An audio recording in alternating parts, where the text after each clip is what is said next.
No plans survive contact with the news. This is Fragments of Silicon.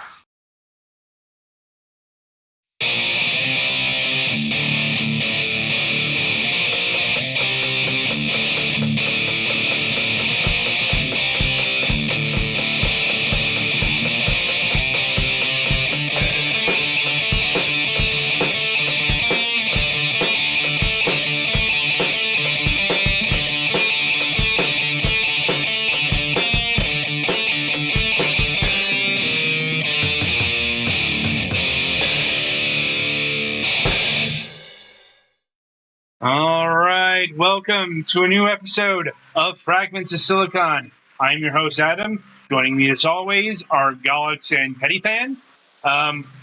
Right, let's get to the news. Petty, why don't you start us off this week?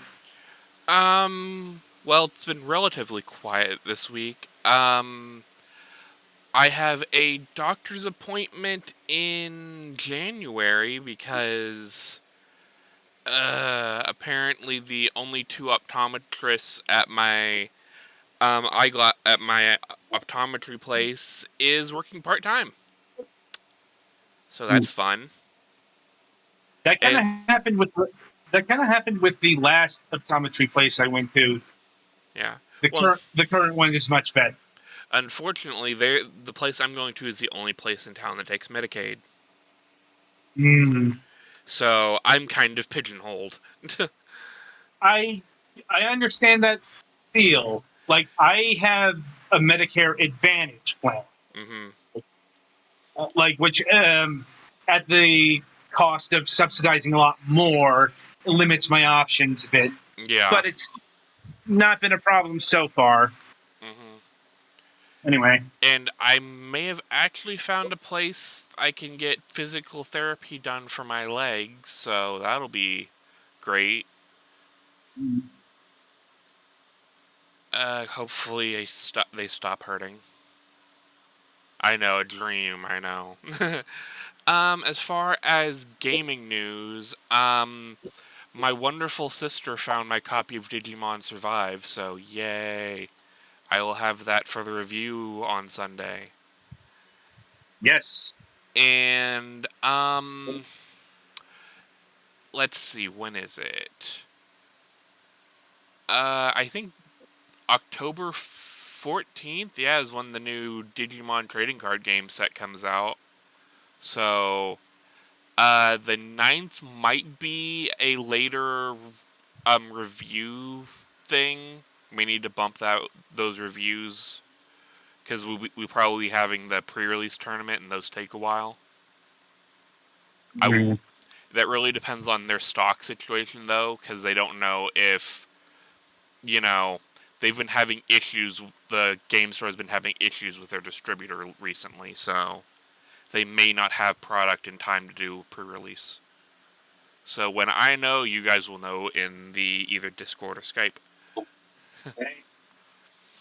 And yeah, I've actually been playing a bit of Destroy All Humans 2 because, yeah, I know it's for next week, but Destroy All Humans is a fun game. Fine. That's good.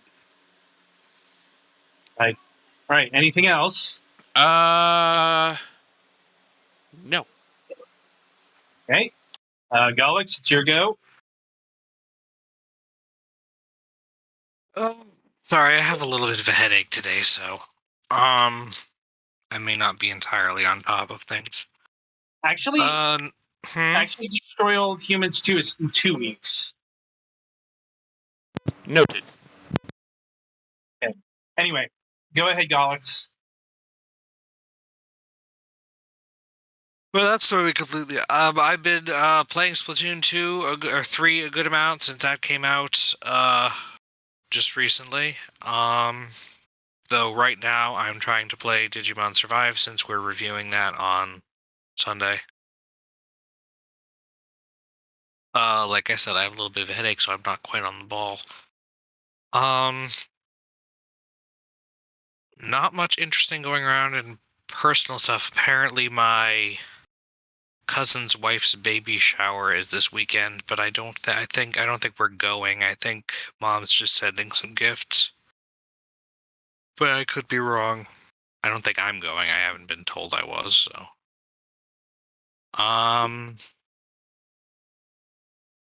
Not sure what else. I mean, if you have nothing else, you have nothing else. Well, we're going to be talking about the Nintendo Direct in topic of discussion, so. Yeah. And, there's a lot to talk about there. Probably not the state of play, since there's a lot to get through with the Nintendo Direct. I mean, we'll see what we have time for. Yeah. Well, anyway, I guess it's my go.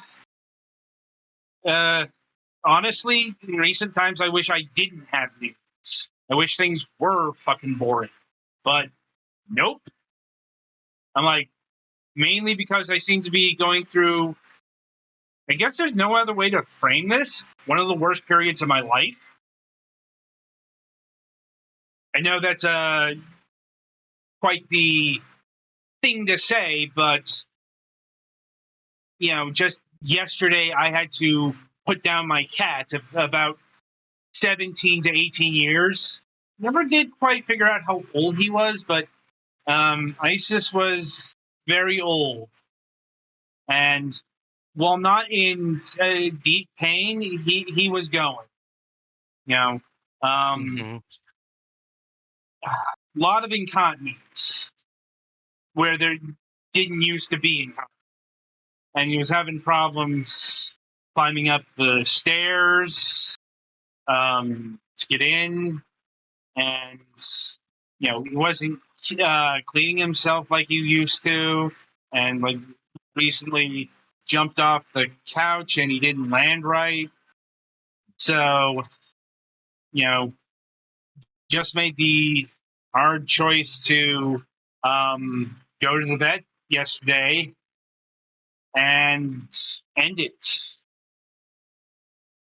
And, brought my mom along for that one because, I wasn't making that journey alone. And, Understandable. and to top it all off, I was in the room the whole time, and I watched the whole procedure. Like, he purred to the end. That's not a thing I'm going to forget ever. But then it was it was painless. It was it was as good a death as he could have gotten. But it's still really fucking sad. Because as I and after the procedure was done, we took the body and we wrapped up in a couple of old towels. They didn't even fucking give us a box. That would have been $40 extra to have them cremated. Like, yeah, when our cat, I don't know what the monetary situation is at our vets, but the two cats we had cremated. Yeah. I'm like, we did not. Mm-hmm. Like, he is buried out in the back where he lived and played and did all the things a cat does. And it's novel after having a cat for so long. And as far as getting a new cat, that's not for a long time. Like, even if I were so inclined right now, I'm going through way too much in terms of medical situations to really deal with it, especially like a young cat. No, that'll have to wait a good long while. But it's like, and it's also been getting rid of his food, his medicine. keeping the cat carrier in the tool shed, and I've also put away his dish. You know, it is part of life, but it's been rough. It's been rough. Let's see. And tomorrow I have my first therapy session, which honestly couldn't come at a better fucking time, being honest. Because, I seem to be holding things together, but, I don't know. Like, for those who might not have been listening in from week to week, I've been going through a lot. It's good to have someone to complain at anyway. Yeah. Well, it's especially helpful because my therapist has type 2 diabetes, so she'll be able to really understand some of the shit I'm going through. I'm like, and yeah, still haven't gotten my puncture pen or whatever they call it. Apparently that's not coming in until next week. Like, so I'm still doing the lancets and by hand, so to speak. And I'm having a problem drawing enough blood, so I have to make multiple punctures, and it's a bit messy, let's say. There's a lot I'm getting used to. And let's see. Also aiming to go back to the optometrist to make sure my vision's all hunky dory because I've been having some vision problems. I know it's not anything like diabetes related macular degeneration or cataracts or glaucoma, anything like that, because I just had an eye exam in August. It's just when you're going through diabetes, your eyes will go through some stuff as your blood sugar levels readjust. So, I just, they're going to look at the shape of the lens because that's probably what's going on there, if I had to guess. Though it could also be like something of vitamin B12 deficiency, which apparently might run in the family. So, it's just leading to a lot of blurry vision and shit like that. And it could also be what was going on with my old glasses as well, which is like there was a thing there that kind of corrected but overcorrected, so it strained the eye. Anyway, that's enough about my medical shit for 1 week. So merrily we shall roll along to the interview portion of the broadcast. And joining us this week, once again, is Matt Barton of Matt Chat. Hey, everybody, thanks, and sorry about ISIS. It's a Yeah, very sad story. Yeah. I'm like, it's the happiest end result there, but yeah, it's still pretty sad. Anyway, right. So I suppose we should get into it. I suppose before we get into the game dev stuff, we should do a bit of an update on how Matt Chat's doing, because I believe you just posted a new episode. Yeah, I did a review of Icewind Dale 2, which has been long overdue. I actually thought this has happened to me more than once now, where I think I've already done a game. Then I get on my own YouTube search and find out I somehow totally missed, this classic Infinity Engine game. It's only taken me 400 something episodes to get to it. So, yeah. Well, in fairness, Icewind Dale 2 is kind of the forgotten Infinity Engine game. Yeah, it is. It came out in a weird time. It's also the only one that has been updated to an enhanced edition, and from what I understand, well, I do have some potential news about that. They might be doing something with that? Well, I just kind of half jokingly tweeted Trent Ostner, Beamdog guy, about hey, why don't you guys, I realize you don't have the source code basically, but what amount of money would it take to get you to do an Icewind Dale 2 Enhanced Edition? And some in that tweet feed, Becky Berger chimes in. It's like, oh, I may have the source code. a box Oh, of somewhere. course it's Becky. It's always Becky. So we're trying to figure out if she's joking around or what. I'm like, Maybe she does. I would not Apparently, put it her and past Trent are her. talking. Yeah, I wouldn't either. yeah. I I mean, totally She would. probably asked you what size floppy you wanted on. yeah. I'm like, but it's there were other issues surrounding the Icewind Dale 2, and a lot of that has to do with the fact that it's third edition. Yeah. I just remember, I'm trying to remember if it was Trent or someone else, but I think last time we had Beamdog on the program, they talked a bit about that, and they said, one of the big issues with Icewind Dale 2 was it uses third edition rules, and the Infinity engine is built for second edition, and mixing the two caused a lot of bugs and stuff. Oh yeah, I didn't even think about that, but yeah, you're absolutely right. Quite a bit of There's a lot of differences between those versions. Right? Yeah, admittedly, I played Icewind Dale for a few hours, and I don't know that one just didn't click with me. Well, Like, the problem with it is, in my opinion, is that it has a very long prologue. yeah, It's like 4 hours before you really get to the game proper.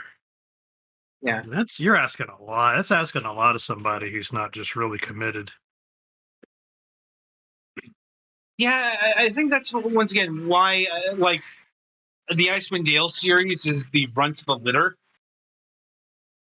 Well, they were going up against Baldur's Gate and Baldur's Gate 2, and those are just some of the best narrative Right. games in the whole Well, CRPG canon. I mean, who doesn't know the story and the characters? And whereas the Icewind Dale's pretty much a dungeon crawl. well, I think it's yeah. Go ahead. it's not just that, but you got Planescape Oh, Torment as well, sure. or the Neverwinter Nights games. Which especially like Neverwinter Nights 2: Mask of the Betrayer, considered to be like one of the greatest CRPGs ever put out. Yeah, easily.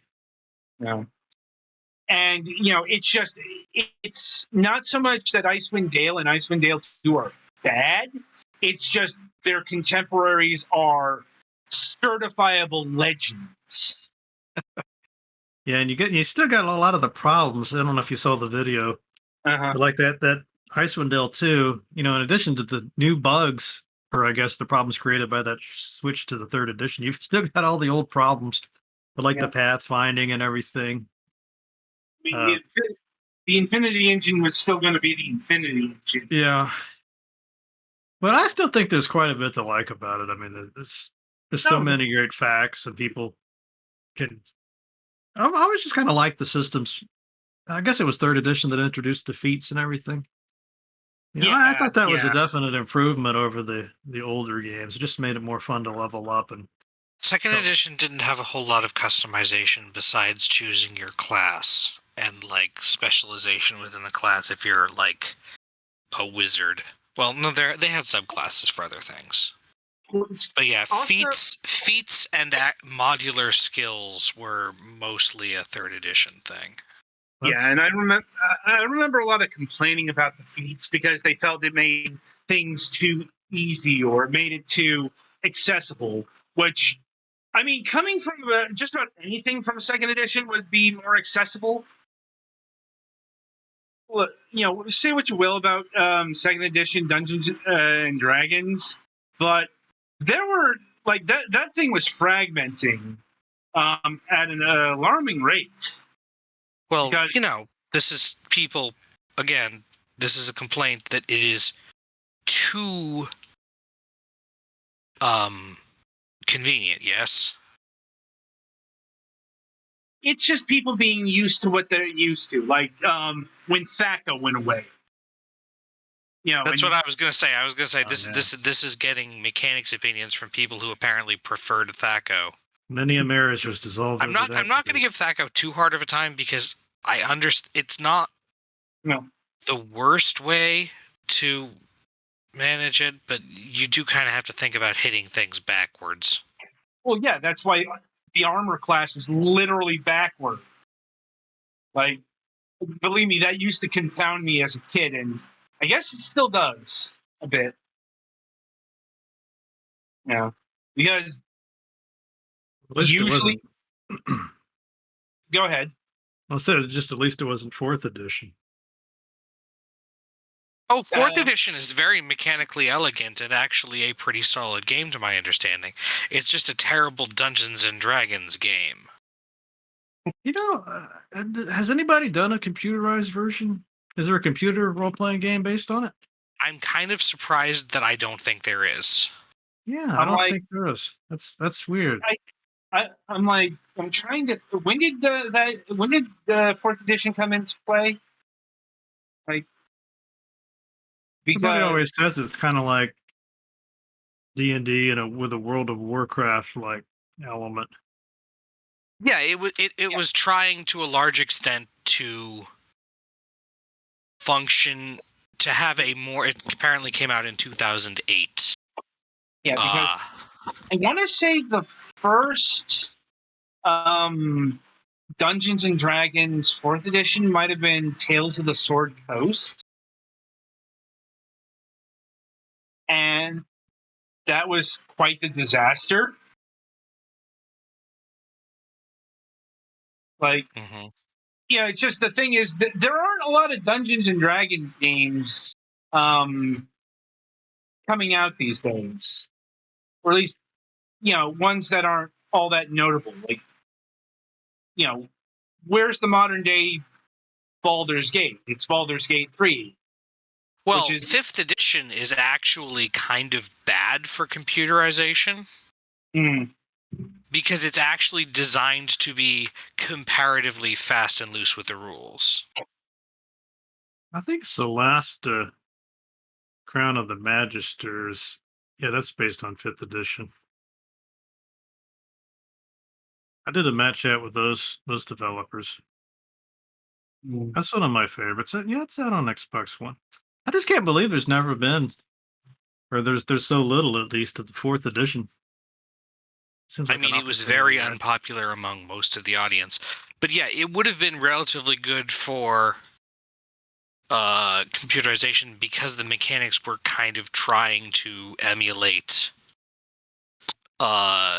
MMORPG or other video game RPG mechanics where like everything you could do was a special compartmentalized action that you could do, and everything had cooldowns and specific resources, and everyone had a specific role of how they were supposed to work in the party.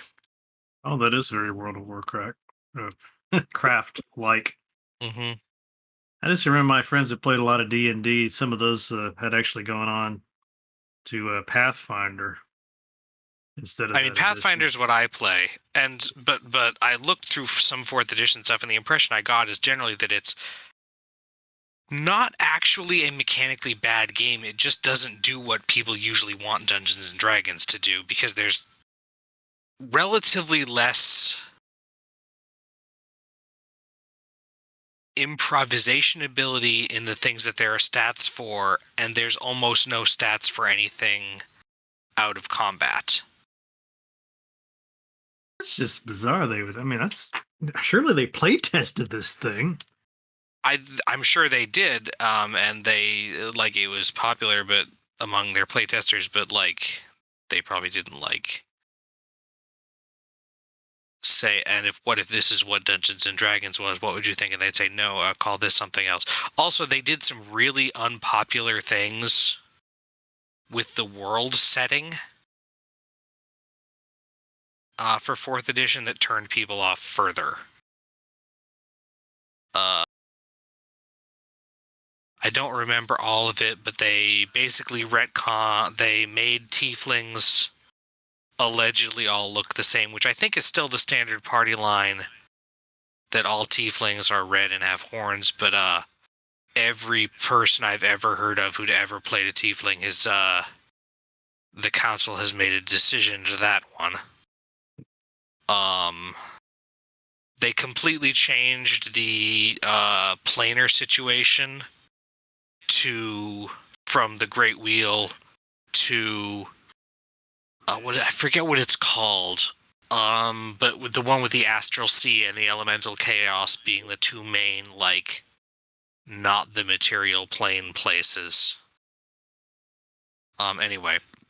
Isn't it the astral and the ethereal plane?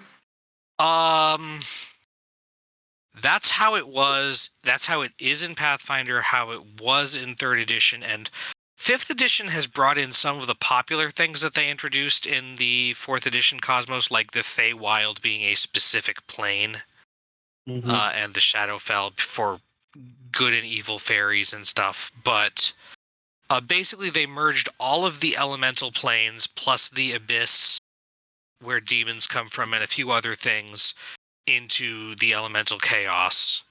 And the astral plane, heaven, and probably the ethereal plane and a bunch of other things into the astral sea. And that those were the two main things. And I think they also took another crack at wrecking. I don't think they like in the rollover from 2nd edition to 3rd edition, there was actually an end of the universe adventure that they made. As kind of like this is how this might have happened. I think from 3rd to 4th, they just time skipped a little bit. But a lot of things changed. They also rearranged some of what gods were in the main pantheon, which, could be really popular choice for people who are clerics of a certain god who's not considered important in the game anymore. Nice. Anyway, I don't want to take over the whole thing with Right. No, I like that. good and bad parts I of love this D&D kind of 4th stuff, edition. I just find it fascinating. It's fun to play with mixed groups of people who some are new and some are like the old veterans. Mm-hmm. They're always commenting on aspects of the game, like, "Oh, well, I remember back." We talked about Thaco. Things of that sort. The 5th edition seems to be extremely popular. It is. Well, partially it's because they've done a really good publicizing it, and also just we're at a cultural spot where stuff that was previously nerd stuff is more generally popular. So it can actually get referenced in things, and Stranger Things. people who are cool are Overdrive. known to have done it, which makes it cooler by association. Oh, yeah. And also 5th edition is mechanically simpler in a lot of ways. Advantage is I'm not going to say better, but certainly a simpler system than having 15 different sources of numerical bonuses on your rolls. It also helps keep the numbers smaller. Stuff like that. I like the advantage system. But like I said, it's terrible for computerization because a lot of it is up to the GM's judgment of when you get inspiration or advantage or disadvantage on a thing. Yeah, inspiration's a really good example of that. Like, how would you automate that? Yeah, it would have to be based on. Okay, so for comparison, if you tried to mechanize it, like in Pathfinder, the gunslinger and a couple of other associated things have a mechanic called grit, which they can expend to get bonuses on things or do tricks, but you get grit for scoring a critical hit, downing an enemy with your favored weapon, a gun for a gunslinger. And then also it's encouraged for a DM to do, if you make a particularly good social move or other things, which again, like I said, so the first two would be easy to give inspiration for. but it's a lot harder for, oh yes, you did a great job of persuading the mayor to rally the town behind your efforts instead of just giving you the cold shoulder. That's much more difficult. You'd have to like have set checks that you get inspiration for passing, basically. You selected the most creative dialogue option. Mm-hmm. Have a point of inspiration. Right. Anyway, so we should probably press forward and get to the game dev stuff. And I suppose my first question there is, what made you want to jump the aisle, so to speak, and actually make a game? You know, it's something I've always wanted to do, really. One of my motives from way back was wanting to study RPGs, different kinds of games, was to with an eye towards what if I make, what can I learn about making games from these games I'm studying and the developers I'm talking to. So I'm just kind of been building up a lot of their ideas, and when you hear about what they would do differently, or what they sort of the lessons they learned the hard way, all that sort of thing. Uh, I feel like I can benefit some from that. But yeah, it's just that, and just not being able to find. We were just talking about, like, where's the there's kind of a dearth sometimes of the games that we grew up with and enjoyed playing. So I felt like there's a little bit of an opportunity there, maybe. I mean, I suppose I'd say that the great CRPG revival has crested a bit, but I think that's due to the fact that CRPGs are very long and involved. Hmm. Yeah, so but that aside, what was there a particular spark that just made you say, "Okay, I'm finally going to make a CRPG"? Or, I presume that's what you're developing. Yeah, I was. I guess what it was, I wanted to. I've got some courses I teach sometimes about game development, and game design. So I was kind of thinking about some tools Mhm. for that would be simple to use that I could teach, to students. So we work for things like Twine, to make little games with. But I was kind of intrigued by Unity, and I finally downloaded the Unity engine, was playing around with it, made some little simple casual games with it. Then I stumbled upon the Unity asset store, Mhm. and I started to realize, like, it's there's basically everything here. It's kind of like us being a scrapbooker and going into a big craft store, and you see like all these aisles of little things already made for you. So Yeah, all you and have to it's a really good resource for people who are willing to use it responsibly. yes. Unfortunately, it's also a really good resource for people who want to just,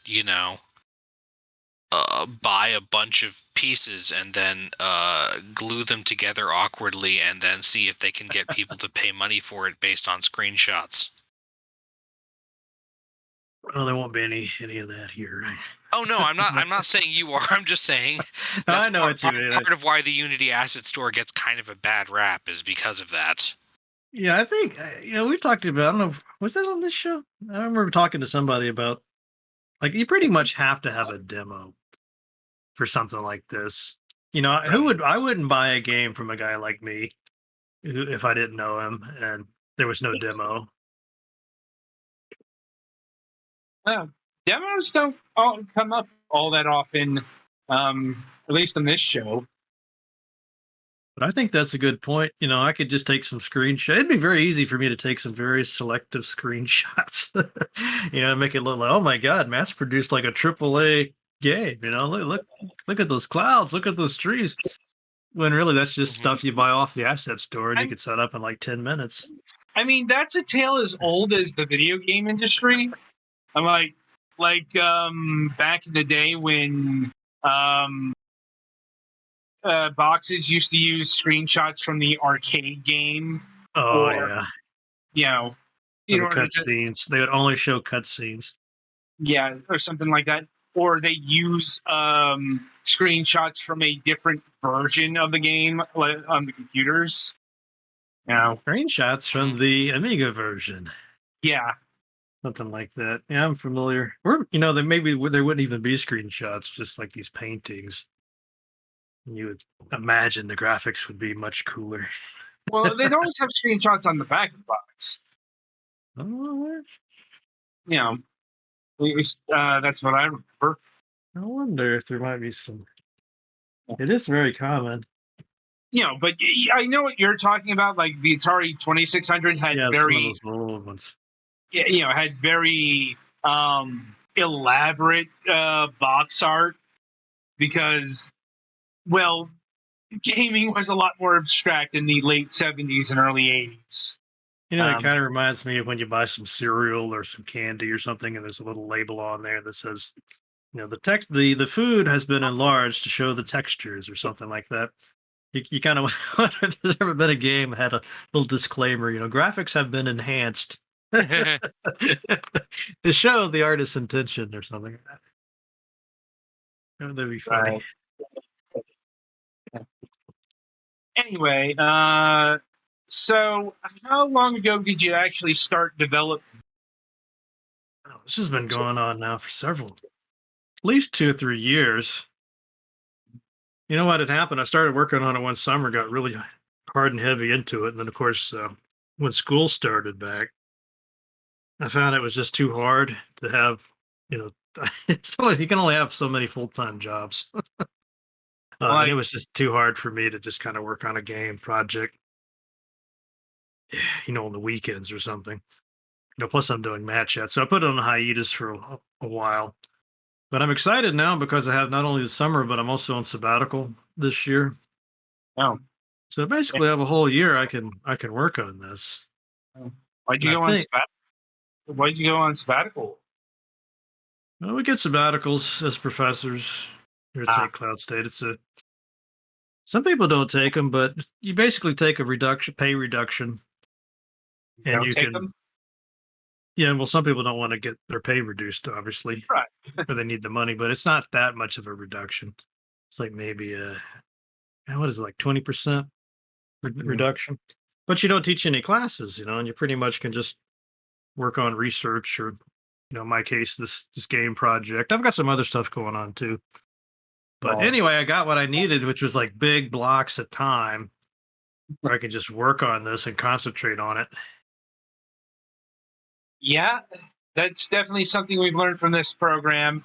A lot of time is needed to make video games. Oh my Um, God, yes. I had no idea. That's one of the things I've learned. Then It's how come just, there are so many games out there that have been made in a few days at game jams and stuff? yeah, that's not me. Those are different, yes. yeah, I mean, I it's mean, amazing how much time you can sink into. Just like I need a little sound effect to play when you open up the alchemy screen. Let me uh find a little sound of like bottles or something. I mean, I could spend like 2 hours listening to like every possible sound effect for that. like none of this is surprising at this point. I'm Oh, like, yeah. look, we have people on the regular come onto this program and tell us it took them 3 years, 5 years, just literal years of their life. Oh my God. One of the things that it's amazing to me. What's been really amazing is just the stuff you think. Like, I'm going to make a game. Okay, what aspects of this is going to be really tough and be really hard to do, versus like what'll be easy, something I can knock out in a couple hours. Well, you got all these tools that can make terrain and like dungeons and lighting. You could pretty much set that up relatively quickly, way faster than you might think, and have like a first person character mode where you're walking through the level and things. So much of that is done, but man, you know how in speaking of Icewind Dale in Baldur's Gate, you remember how the dialogue works in that with that Yeah, engine yeah. where you The let you dialogue scroll. trees.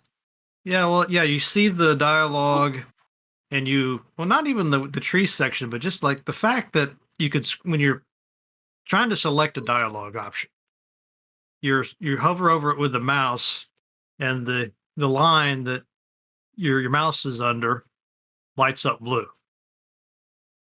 So you can see which one you're selecting. So I wanted to have that same system. That took me a week. Just making that text light up blue. I kid you not. No, I believe it. I'm like, I don't know if it was just my fundamental approach to the problem was flawed or what, but that had me questioning my ability to to make a game. I just could not, for the life of me, figure out how to just make that sort of smooth, easy, light up blue. Yeah, how hard can it be? Light up blue. I was like yelling, "Light up blue, damn it!" 2 hours later. I didn't have to be blue. Make it pink. I don't just make. Oh, God, it was something like. I'm still not sure what the deal was. It was just the tools I was using, I suppose. But I'd still rather do it myself than. You can buy packages. Speaking of the Unity asset store, that would have like the dialogue trees and everything. But I found that you can spend just as much time trying to learn how to use some of these tools, and a lot of the times they're way overkill and have all these features you're never really going to use. But you might spend more time learning how to use that than you would just to make your own little dialogue system. So I mean, it sounds like you my text lights up blue though now. It lights up. Well, I mean, That's half the problem got solved apparently. Yeah, but I'll tell you what, I'm using this kind of old version of Unity because if I update this son of a gun, even within the same lines, it's 2019.4. Right. If I update this at all, it breaks that text turning blue. And I'm like, welcome no, to integration hell, boys. I worked too hard to make that text blue, damn it. I don't care what kind of updates you're offering. No. Like, so I suppose we should get into like what the game is exactly. Like, what's it titled? Who are you? Like, what's the story here? Well, I'm thinking the story is about, no surprise, a group called the Rat Slayers. And they show up on this. There's still a few details I'm working out, but I thought it would be fun to have them kind of on a wash up on either. I haven't decided if I want them washing up on an island where there's no other people, or do a kind of a game like Pool of Radiance, where you had that city of Flan, a little town that you start off in. So I might do that just so you have some characters to talk to and things. But I love Pool of Radiance, but also love Legend of Grimrock 2. So I'm kind of debating what I want to do with that. But basically, it's going to be the story of these guys, and they're exploring this place, and the whole time they're going to be learning about, or let me back up a little bit. So what I plan to do is on their way to this island, they're sort of visited by this spirit who talks to them a little bit, and she says, "Oh, can you hear what I'm saying? Well, you guys can actually hear my voice." Sort of kind of a ghostly spirit, very mysterious kind of a thing. And there's also, hopefully, this will be a trick to see if I can pull this off. But also a dragon a dragon, and they're trying to scare them off the island. Don't go there, Of course, you're still going to go there.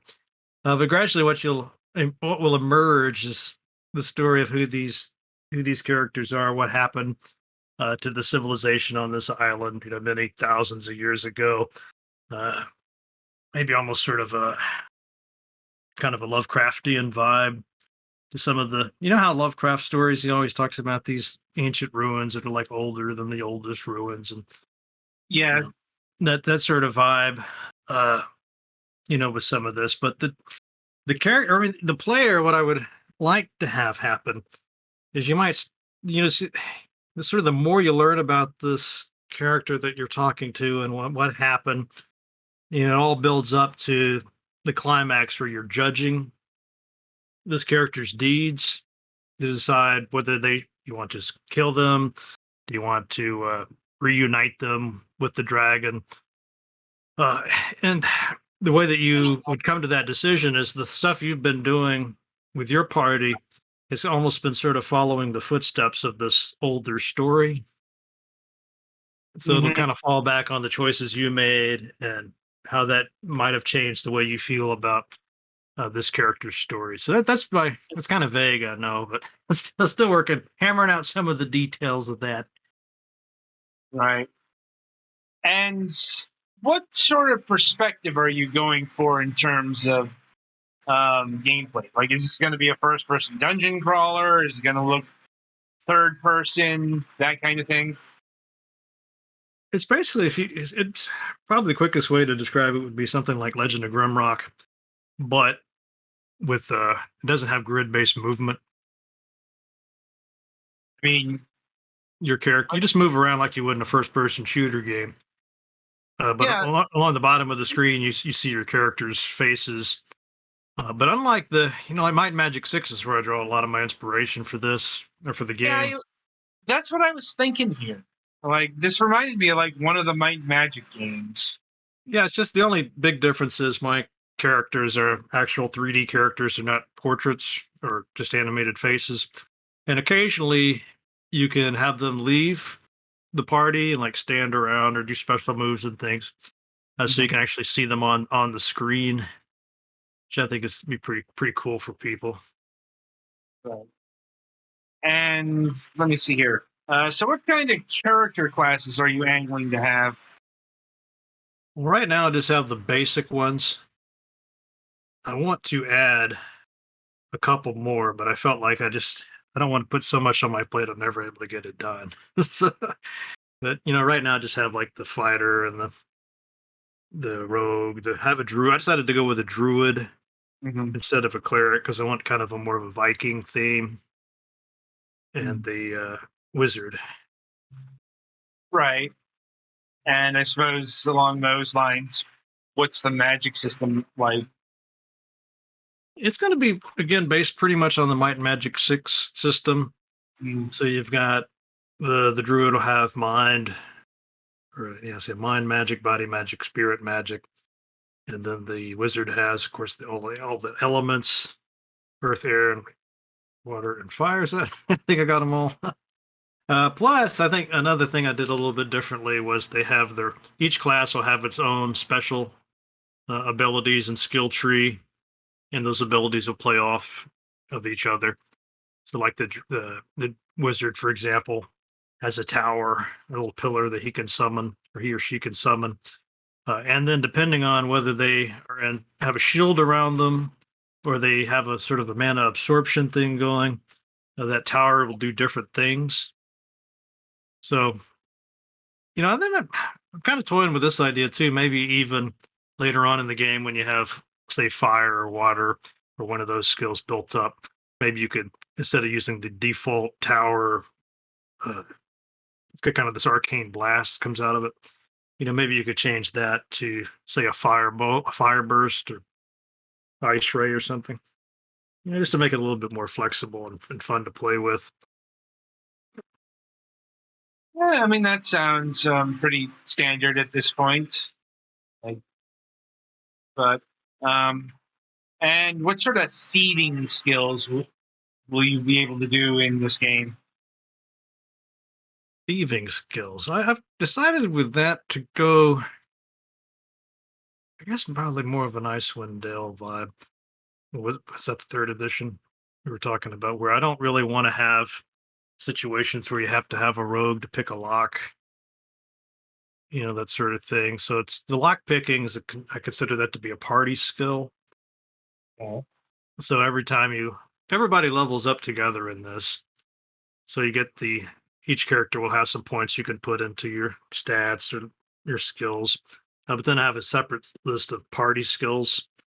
So I felt like that would be a good place to stick to lock picking and things of that sort. Because I never like games where you have it's like all these different skills that the whole party needs, but you're trying to remember which character has it, and you don't want to double. You usually don't get any kind of advantage if you have more than one character that has that same skill.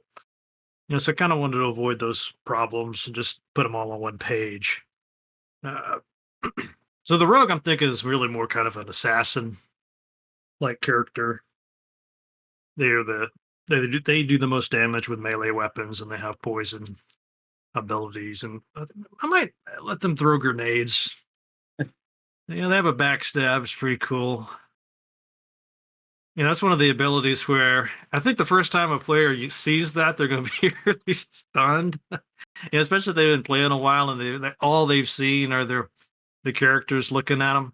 The first time they try the backstab, they'll see the rogue kind of steps out of his portrait, and he sort of teleports behind the enemy. Stabs him in the back, obviously, and then comes back. I think the first time somebody sees that, they'll be like, "Whoa, okay, I didn't think that was going to happen." And Same thing. I got the warrior charges in. He'll actually rush out, hit the enemies and come back. So I'm having some fun with those kinds of abilities. I'm thinking, like, what did I like about Might and Magic 6? And what are some things I might be able to sort of do a little bit differently that would be fun, little surprises?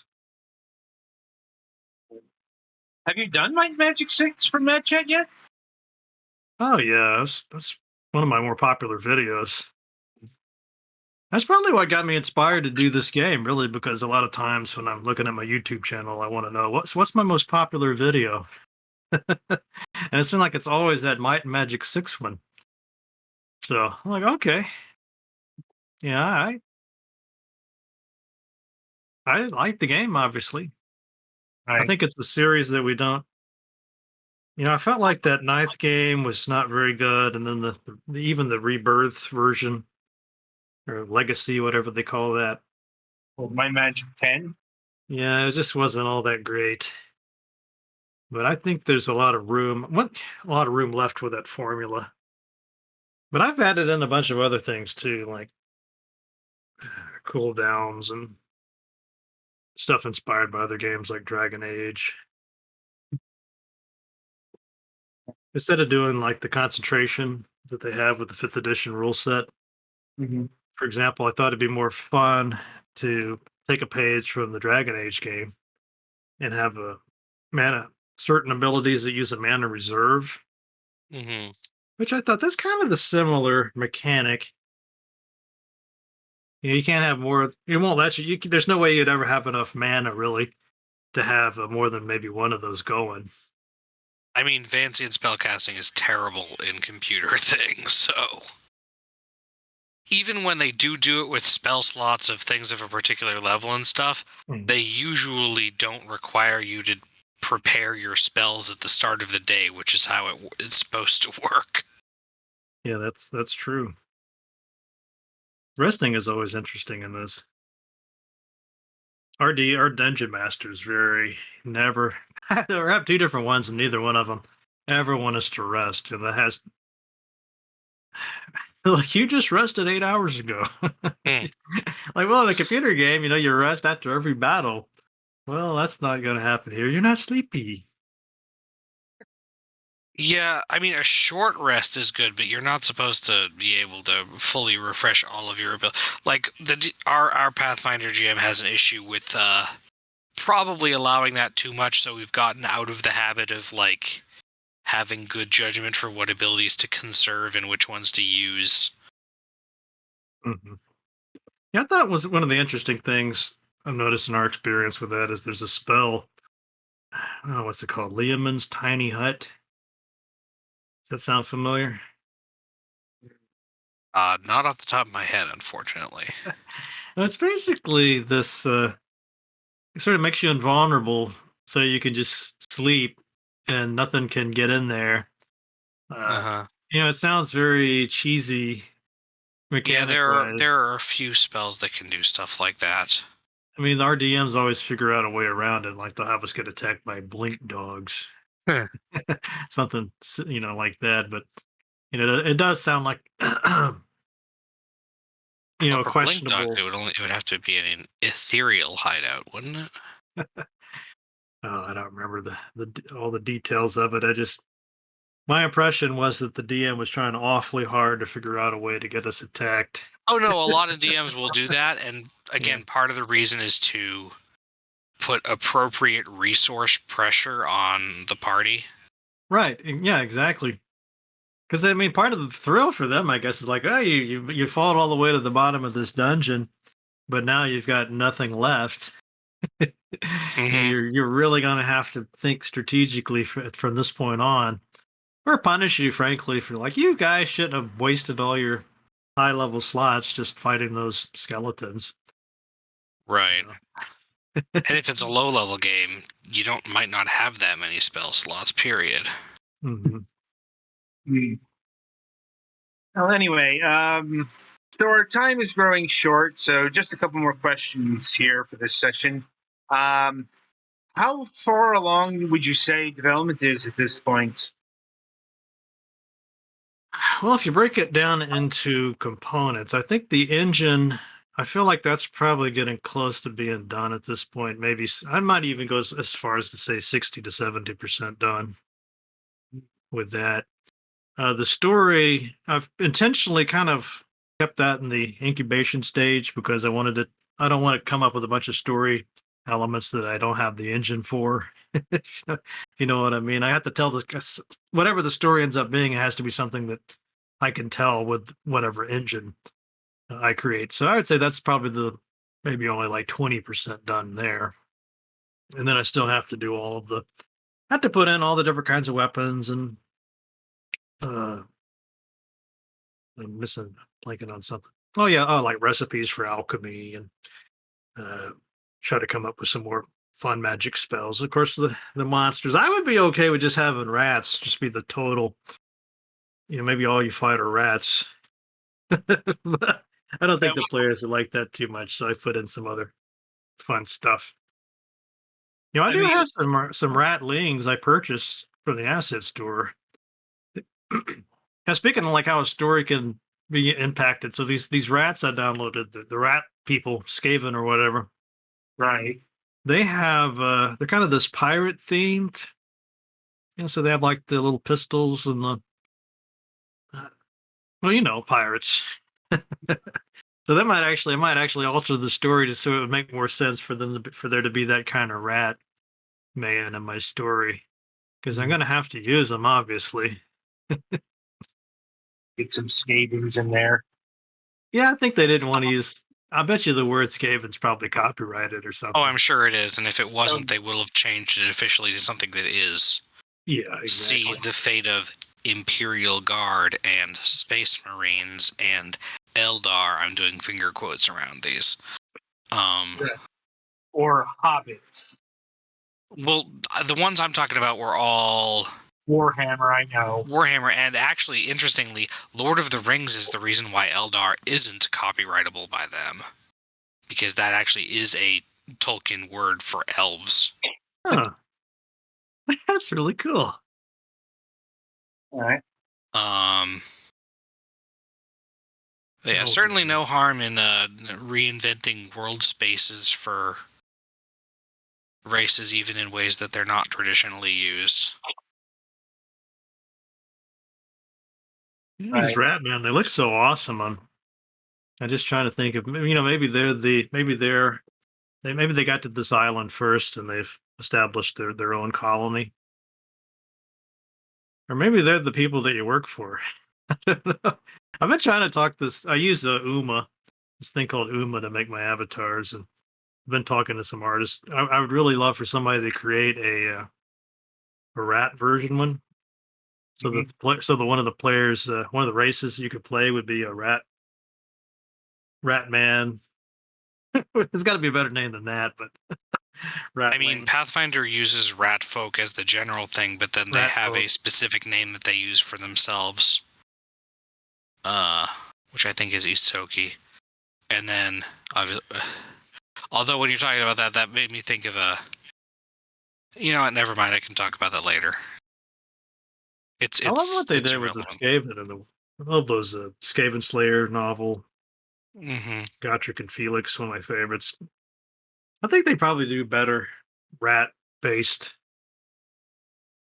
peoples than any I've seen elsewhere. The Anyway. Skaven are so cool. Anyway, we unfortunately have to wrap up this conversation at this point. But Matt will certainly want you back on the program when this is further along in development. And it's always good to have you on the program. Yeah, it's fun to come on. I always enjoy it. Well, that's good. Right. Petty, play us to the next segment.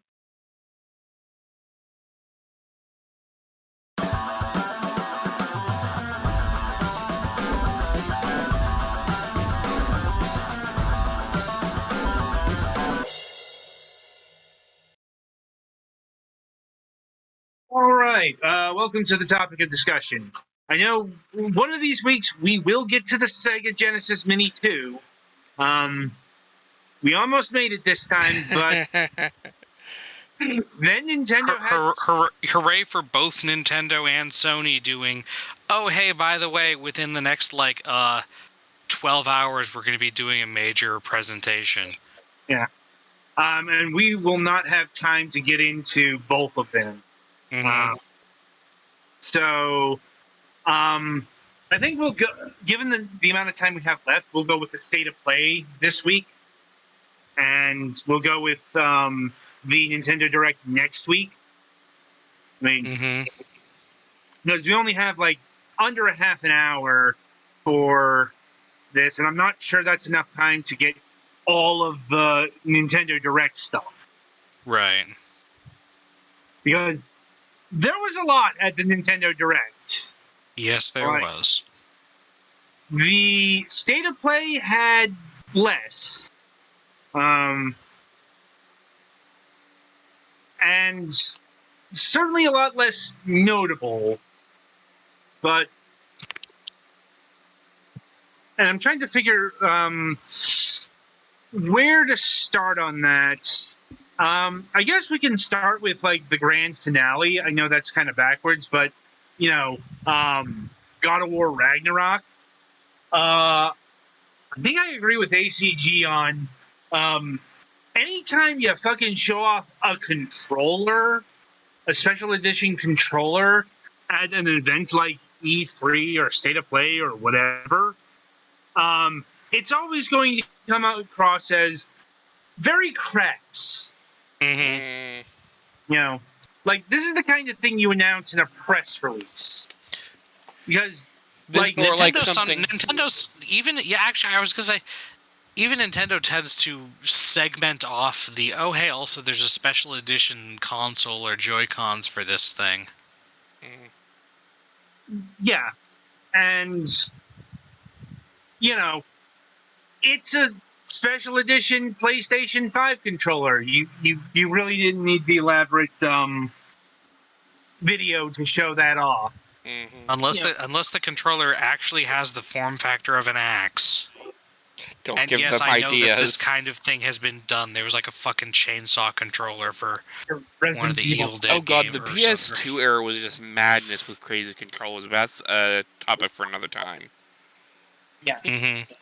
No, this is just a controller with some special edition stickers and coloring or whatever.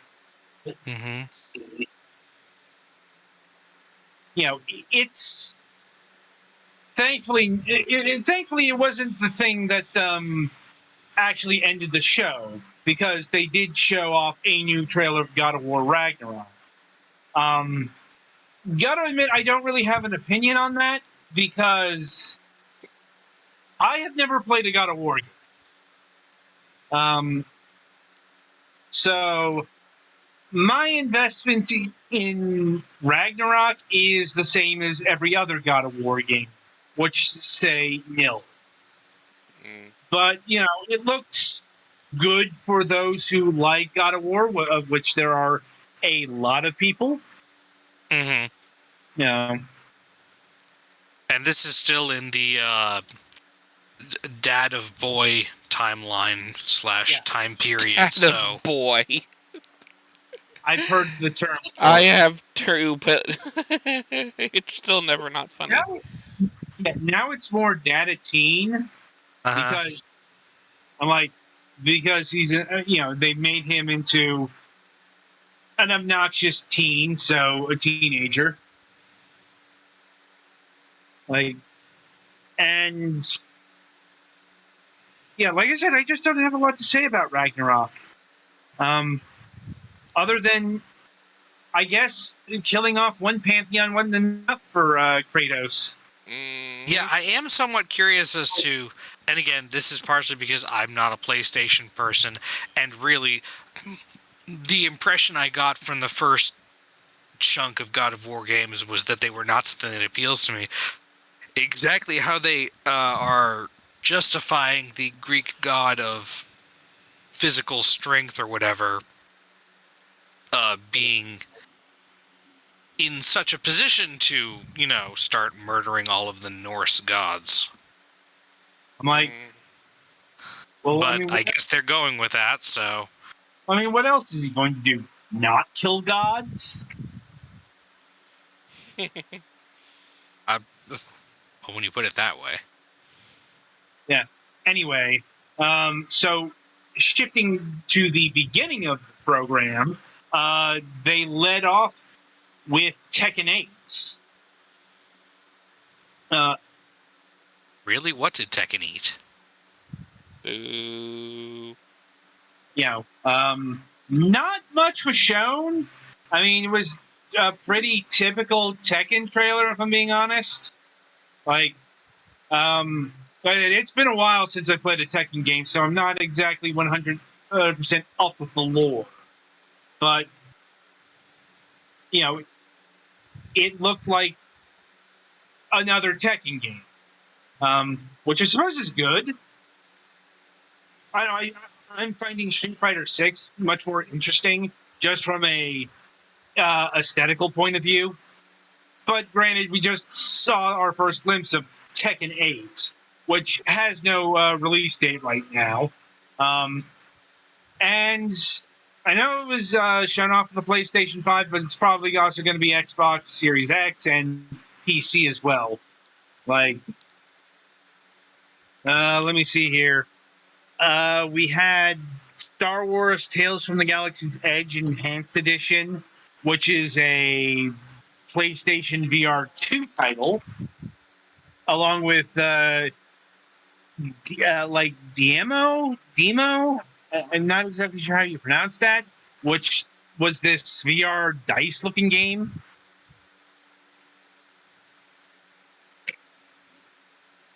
I don't know. Once again, I don't have much of an opinion on the VR stuff because, well, the PlayStation VR 2 seems to be a bit of ways away, let's say. Yeah. Let me see here. They showed off Hogwarts Legacy. Unfortunate because fuck you, J.K. Rowling.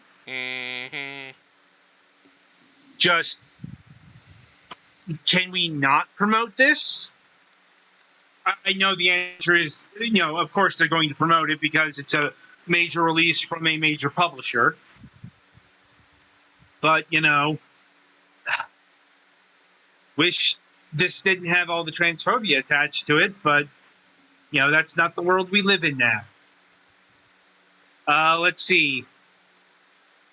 We got Like a Dragon Ishin, which is a remake of Yakuza 3, if I'm remembering, which is neat, I guess. Once again, yeah, that's kind of where I am on a lot of this stuff here. Never played a Yakuza game, so I don't really have an opinion, but Yakuza fans seem to be rather excited. I mean, the biggest thing that I've heard from that one is that they're using the Japanese name now. Yeah.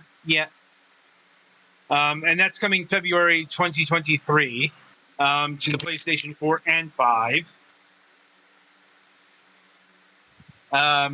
Honestly, the stuff I was most interested in was the new stuff, like Pacific Drive from Ironwood Studios.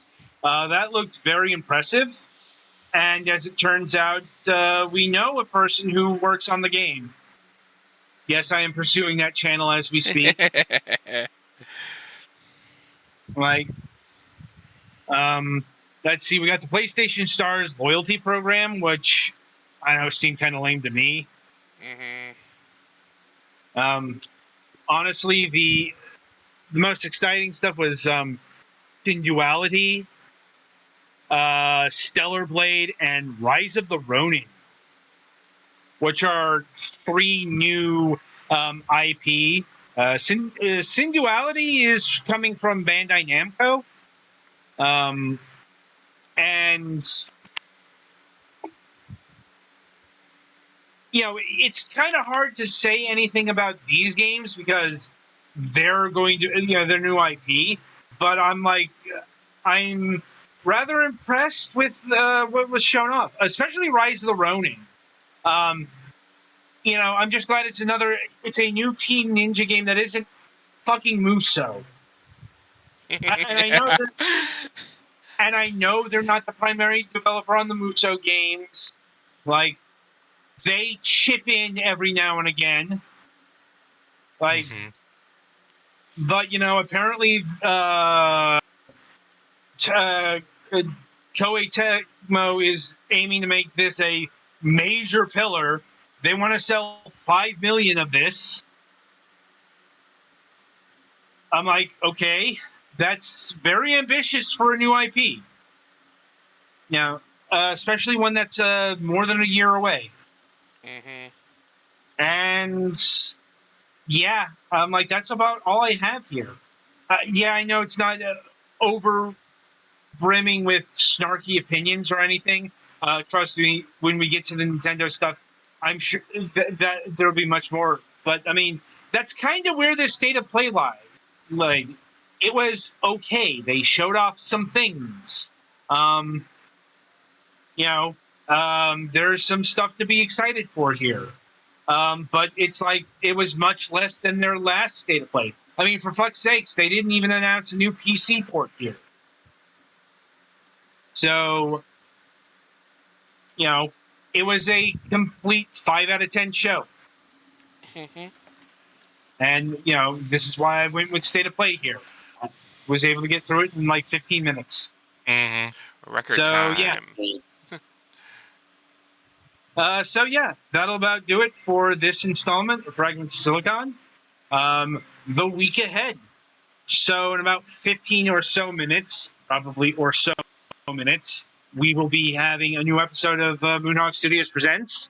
We do have a guest planned for that, but it's Mac's guest, so he's supposed to be doing the wrangling there. Let's see. On Friday, September 16th, we will be having Nick Guidoff of the Sixth Hammer. They are the creators of the Moonlander game that we reviewed some weeks back. The world's first Metroidvania game. That's the pun they went with. And let's see. Coming up on this Sunday reviews, we'll be having a review of Deer Journey, and that's deer spelled Deer, as in the animal. Uoni for the Nintendo Switch, Digimon Survive, and Soul Axiom Rebooted. Right. So until next time, I shall wish you good gaming.